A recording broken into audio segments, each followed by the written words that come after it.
ಅದೊಂದು ಸಂಜೆ ಊರಿನ ವಿದ್ವಾಂಸರೆಲ್ಲ ಸೇರಿ ಒಂದು ಸಭೆಯನ್ನು ಏರ್ಪಡಿಸಿದ್ದರು. ಅವರ ಚರ್ಚೆಯ ವಸ್ತು ದೇವರ ಸ್ವರೂಪ ಎಂಬುದಾಗಿತ್ತು. ಒಬ್ಬರಾದ ಮೇಲೆ ಒಬ್ಬ ಪಂಡಿತರು ಗಹನವಾಗಿ ವಿಚಾರ ಮಂಡನೆ ಮಾಡಿದರು. ವೀಕ್ಷಕರಾಗಿ ಬಂದಿದ್ದವರೆಲ್ಲ ಎಷ್ಟು ತಲೆ ಕೆರೆದುಕೊಂಡರೂ ಒಂದಕ್ಷರ ತಲೆಯೊಳಗೆ ಹೋಗಲಿಲ್ಲ. ಕೊನೆಗೆ ಮುಲ್ಲಾ ನಸರುದ್ದೀನನ ಸರದಿ ಬಂತು. ಮುಲ್ಲಾ ಠೀವಿಯಿಂದ ಎದ್ದು ನಿಂತ. ದೇವರೆಂದರೆ ಎಂದು ಶುರು ಮಾಡಿದ. ಮುಂದೇನು ಹೇಳಬೇಕೆಂದು ತೋಚದೆ ಗಂಟಲು ಸರಿ ಮಾಡಿಕೊಂಡು ಜನರತ್ತ ನೋಡಿದ.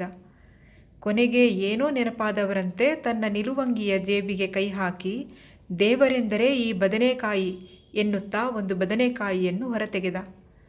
ಊರ ಜನರೆಲ್ಲ ಹೋ ಎಂದು ನಕ್ಕರು. ಪಂಡಿತರು ಸಿಟ್ಟಾದರು. ಸಭೆಯಲ್ಲಿ ಗದ್ದಲ ಶುರುವಾಯಿತು.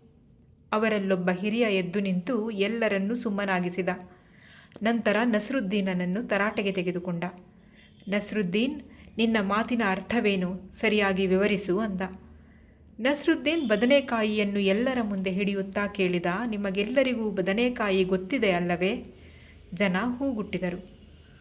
ಉತ್ಸಾಹಿತನಾದ ನಸರುದ್ದೀನ್ ಮುಂದುವರೆದ. ಇಷ್ಟು ಹೊತ್ತಿನವರೆಗೆ ಈ ಪಂಡಿತರೆಲ್ಲ ದೇವರ ಸ್ವರೂಪದ ಬಗೆಗೆ ನಾವು ನೋಡಲಾಗದ ಆಧಾರಗಳನ್ನು ಕೊಡುತ್ತಾ ಮಾತನಾಡಿದರು.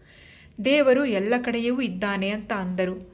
ಹಾಗಂದ ಮೇಲೆ ಅವನು ಈ ಬದನೆಕಾಯಿಯಲ್ಲೂ ಇರಬೇಕಲ್ಲವೇ? ಆದ್ದರಿಂದ ದೇವರ ಸ್ವರೂಪವನ್ನು ನಿಮಗೆ ಕಣ್ಣಿಗೆ ಕಟ್ಟುವಂತೆ ನಾನು ವಿವರಿಸುತ್ತಿದ್ದೇನೆ. ಸರಿಯಾಗಿ ನೋಡಿಕೊಳ್ಳಿ.